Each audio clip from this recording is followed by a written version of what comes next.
ऐसा क्यों लग रहा है कि मैं तुम्हें जवाब दूं? मैं अपने किसी भी एक्शन के लिए कम से कम तुम्हें जवाब दे नहीं हूँ। तो आइंदा सोच समझ के मुझसे बात करना। हाँ, तो मुझे भी कोई शौक नहीं है तुम्हारे मुंह लगने का। मैं सिर्फ इतना बताने आई थी कि मेरे भाई से दूर रहा करो और अपने किसी भी जाल में फंसाने की कोशिश भी मत करना उनको, ना बहुत पछताना पड़ेगा।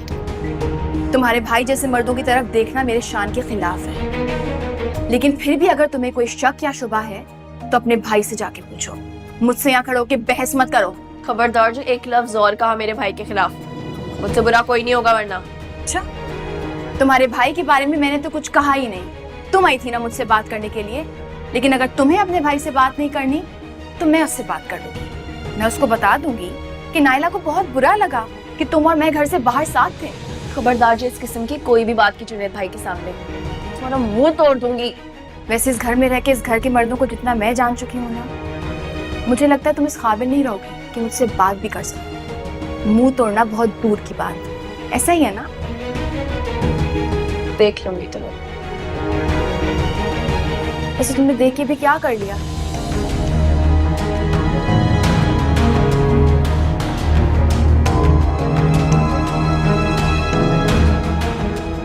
लेकिन इसका मतलब ये नहीं है कि जोया पर जिंदगी के दरवाजे बंद कर दिए जाएं।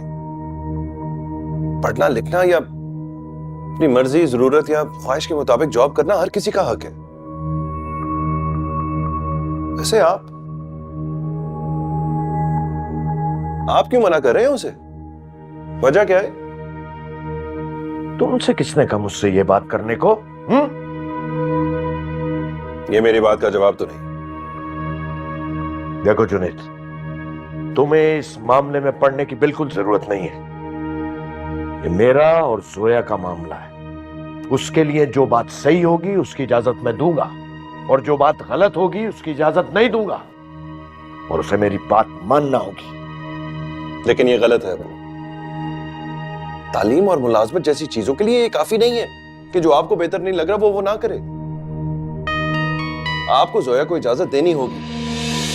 तुम्हें क्या लगता है जोया के साथ जो कुछ हुआ उसमें उसकी गलती नहीं थी? कुछ ना कुछ तो उसकी भी गड़बड़ होगी, वरना इस तरह बैठे बैठाए कैसे हो सकता है किसी के साथ?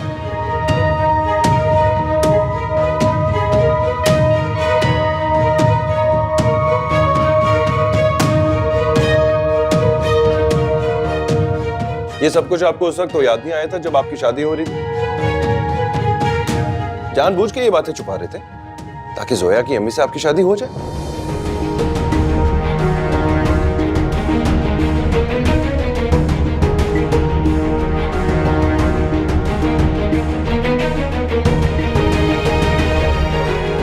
अब अगर आपका मकसद पूरा हो गया है, इसका मतलब यह नहीं कि आप जोया को उसकी जिंदगी का मकसद पूरा ना करने दें।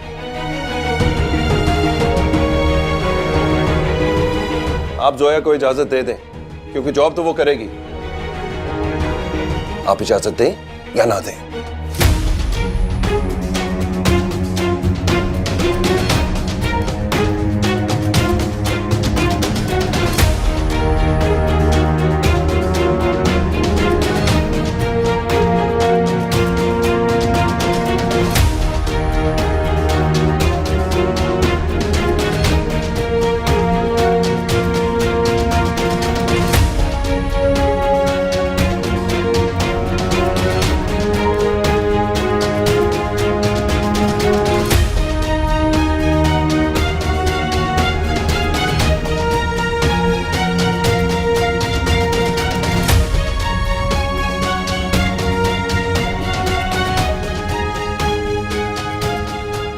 कब से जानते हो जोया को?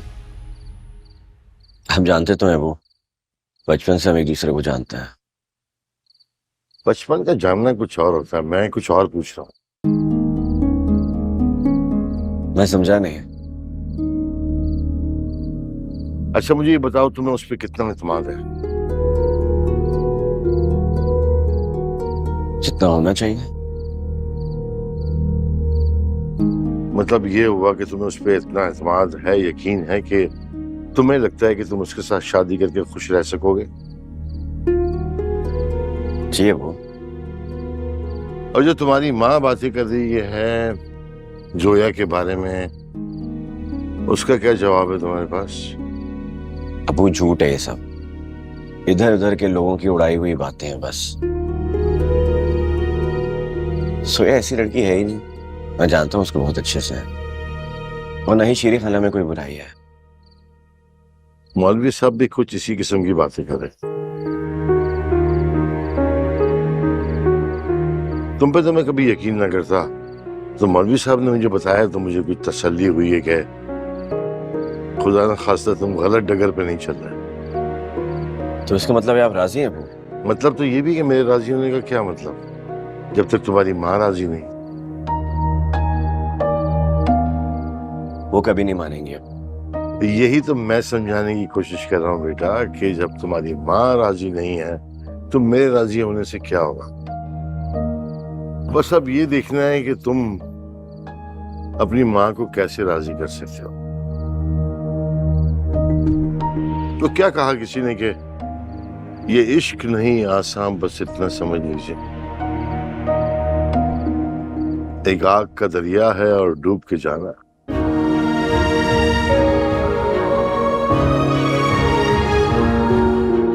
डूब तो गया हूं।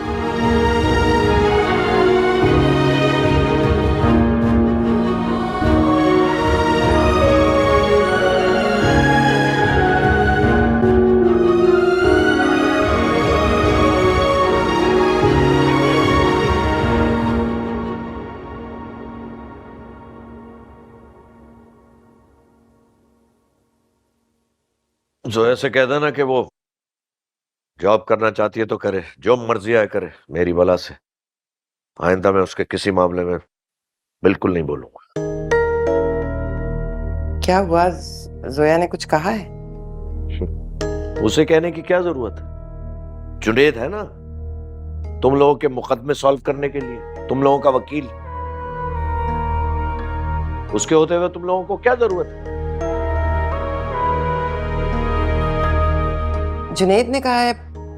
क्या कहा है? वही जो तुमने उसको सिखाकर और पढ़ा के भेजा था, वही कहा है।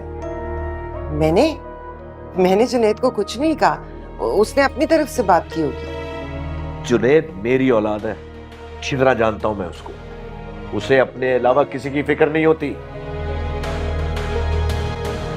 और जिस तरह वो मुझसे बात करके गया ना, बल्कि हुक्म सादिर करके गया। नफरत है मुझे ऐसी औरतों से जो दूसरों के कंधे पर रख के बंदूक चलाती है। पहली वाली भी यही करती थी।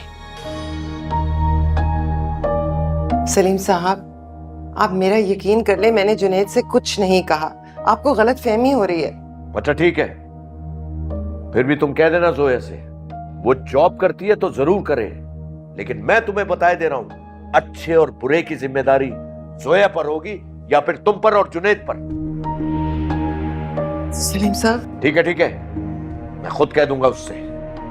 मेरे बच्चे वैसे ही मुझसे दूर हैं और मैं नहीं चाहता कि जोया की वजह से मजीद दूरियां बढ़े।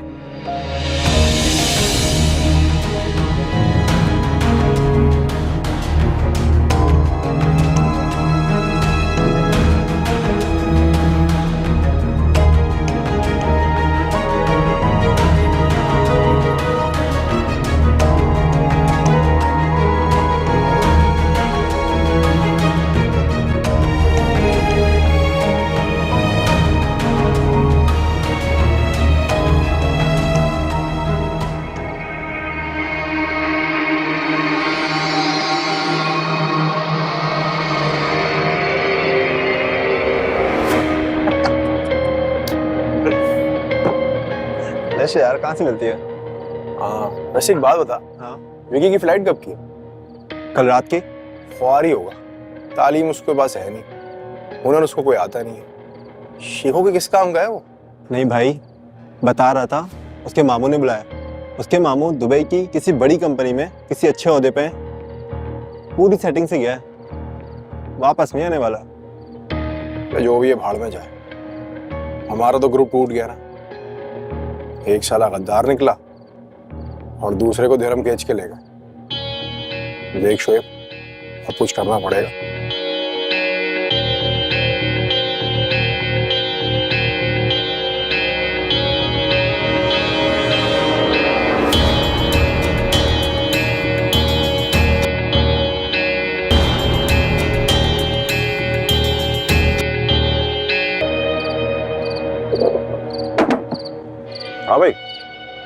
क्या चल रहा है? क्या बात है यार, भाई को चाय वाय नहीं पूछेगा?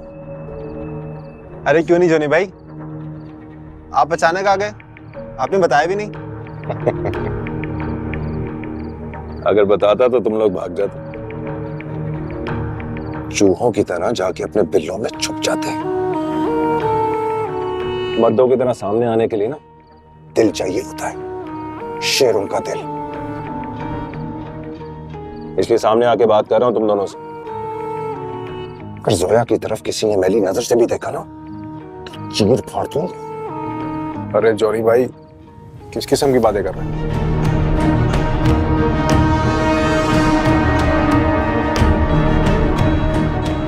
भला हम क्यों देखेंगे उस तरफ? अच्छी तरह जानते हो मैं क्या बात कर रहा हूं।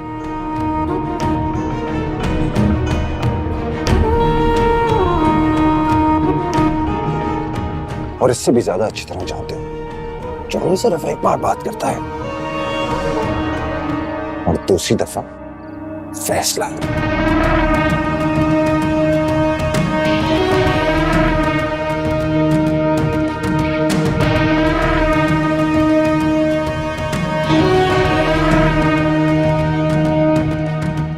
समझ तो गए होगे तुम।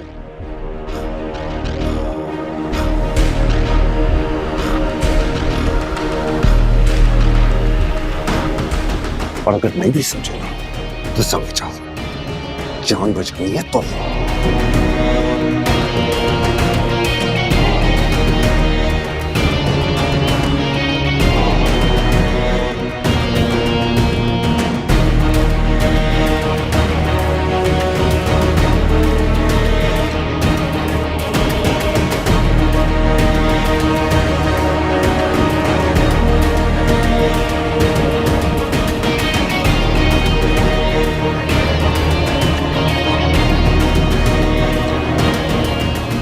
ये सब इसको किसने बताया?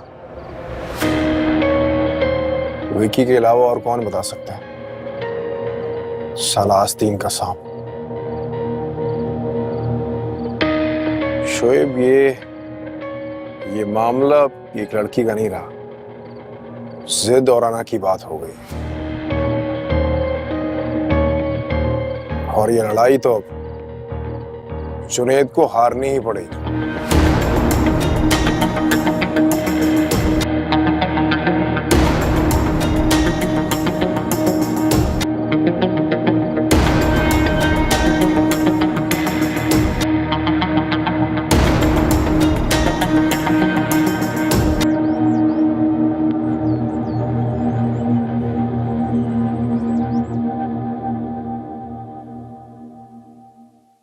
तो सलीम साहब ने आपको इजाजत दे दी अम्मी?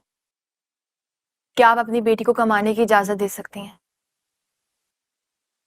हाँ, मुझे तो मालूम था वो तुम्हारी ख्वाहिश के रास्ते में नहीं आएंगे, बस उन्हें फैसला करने के लिए कुछ वक्त चाहिए था। हाँ, एक ऐसी लड़की पे भरोसा करना भी तो मुश्किल है ना अम्मी, जिसने घर से बाहर रात गुजारी हो, चाहे उसमें उसकी मर्जी शामिल हो ना हो। सोच समझ के बोला करो जोया, घर में सलीम साहब के अलावा ये बात किसी को मालूम नहीं है। अगर नायला को या जुनैद को पता चला तो? आपको क्या पता, क्या पता सलीम अंकल से ज्यादा पता हो। किसी ने तुमसे कुछ कहा है क्या? किसी ने कुछ नहीं कहा, और अगर मुझे कोई कुछ कहेगा भी तो मुझे फर्क नहीं पड़ता, मैं इससे बहुत आगे निकल चुकी हूँ। खैर, आप सलीम अंकल को थैंक यू बोल दीजिएगा मेरी तरफ से। बोल दूंगी। परेशान मत हुआ करो मेरी जान, सब ठीक हो जाएगा आहिस्ता आहिस्ता। उम्मीद की जा सकती है, उम्मीद पे तो दुनिया हाय है।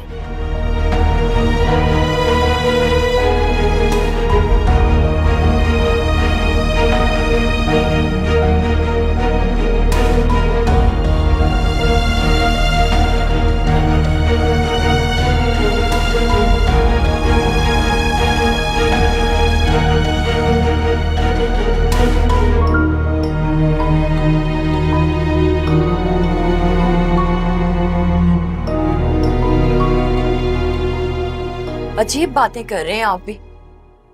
और कितना वक्त चाहिए आखिर उसको? आपको नहीं पता, बहाने कर रहा है शादी को टालने के लिए। अब वो क्या कर रहा है क्या नहीं कर रहा है ये आप जानती होंगी, लेकिन अगर उसने कोई वक्त मांगा है तो उसे वक्त तो देना होगा ना।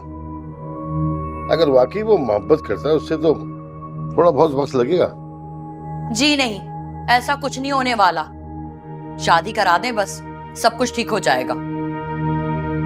निकाह के 2 बोलों में बड़ी ताकत होती है कदीर साहब।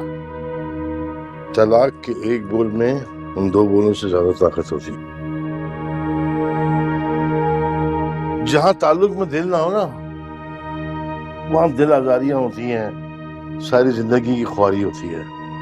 ये जो निकाह के 2 बोलों वाली बात ड्रामों में अच्छी लगती है, हकीकत से कोई ताल्लुक नहीं है उनकी। आप आ सकते हैं अपने बेटे की बातों में, मैं नहीं आने वाली, मैं बता रही हूँ आप। अस्सलाम वालेकुम। वालेकुम अस्सलाम। सलाम। ये लीजिए, मुंह मीठा कीजिए। क्या हुआ भाई? मेरी जॉब लग गई है। अरे माशाल्लाह माशाल्लाह। मुबारक हो बेटा। ये लीजिए। हाँ हाँ बिल्कुल। मिलो, मम्मी खाओ। तुम्हारी बॉस तो कोई औरत लग रही मुझे। वही हुई ना जहाँ पे इंटरव्यू दिया था। जी अबू। और तनख्वाह क्या बताइए? अरे सब बताता हूँ, आप मुंह तो मीठा कीजिए।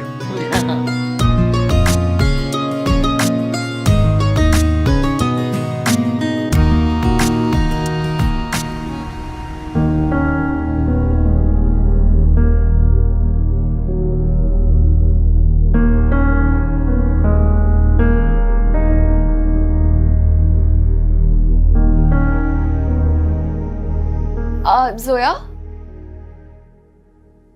वो ना मुझे तुमसे माफी मांगनी थी। किस बात की माफी मांगनी थी? उस दिन जुनैद भाई को तुम्हारे साथ देख लिया था ना, ऐसे बिला वजह तुम्हें इतनी बुरी बुरी बातें बोल दी। कोई बात नहीं, इट्स ओके। अरे कोई बात क्यों नहीं है जोया, मुझे इस तरह नहीं कहना चाहिए था, वो भी स्पेशली तुम्हें। दरअसल मुझे पता नहीं था ना तुम इतनी पुरानी खिलाड़ी हो। सुना है 3 रातें बाहर भी गुजार कर आई हो, किसी के साथ भाग गई थी। ओ, धोखा दे गया जालिम। तुमने सही सुना है, किसी ने मुझे धोखा दे दिया और 3 रातें वाकई मैं बाहर गुजार कर आई। तुम बड़े आराम से बोल रही हो, तुम तो भाई वाकई बड़ी बेशर्म हो। नहीं, मैं बेशर्म नहीं हूँ, लेकिन बेशर्म और बेगैरत लोगों की बातें सुनने की मुझको आदत हो गई है। तुम मुझे बेशर्म कह और बेगैरत भी कह रही हूँ। जो लोग दूसरों के मामलों में घुसते हैं, उसके लिए इससे कोई गंदा लफ्ज होता ना तो वो भी इस्तेमाल करते हैं, लेकिन फिलहाल इतना ही। और जो दूसरों के घर में जबरदस्ती घुस के बैठ जाते हैं, उनके लिए क्या लफ्ज इस्तेमाल होता है? तुम्हारी माँ का तो समझ आता है, मेरे बाप को फंसाकर निकाह करके बैठ गई। तुम यहाँ क्यों हो? क्यों यहाँ मरी पड़ी हुई हो? तुम्हारे बाप का घर है क्या ये?